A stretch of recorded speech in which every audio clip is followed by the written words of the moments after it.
Këto pamje vijnë nga fusha e Maliqit, ku rreshjet intensive dhe prurjet nga lumje e kanalet kanë përmbytur qindra hektar tokë bujqësore. Sipërfaqet e mbjella janë mbuluar totalisht nga uji, duke e kthyer fushën në një kënet të vërtet. Dëmet janë të konsiderueshme, ndërsa fermerët e zonës shprehen se mundi dhe djersa e tyre janë zhytur në ujë. Shumë sera me parcela dhe kultura bujqësore janë dëmtuar plotësisht. Autoritetet lokale aktualisht vetëm po monitorojnë situatën, pasi ndërhyrja është e vështirë për shkak të terrenit dhe nivelit të lartë të ujit. Banorët kërkojnë mbështetje urgjente dhe zgjidhje afatgjata përpara ndalimin e përmbytjeve në këtë zonë problematike.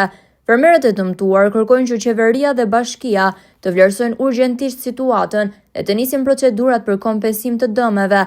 Ata theksojnë se kjo nuk është hera e parë që përmbytjet shkatrojnë të mbjellat, por asnjëherë nuk kanë marrë ndihmën e premtuar. Specialistët e bujqësisë në zonë kërkojnë investime serioze në pastrimin e kanaleve kulluese dhe përforcimin e argjinaturave përreth. Pa masa konkrete, rreziku i përsëritjes së kësaj situate do të jetë i përvitshëm, ndërkohë fushat e Maliqit po mbeten çdo ditë më shumë nën ujë.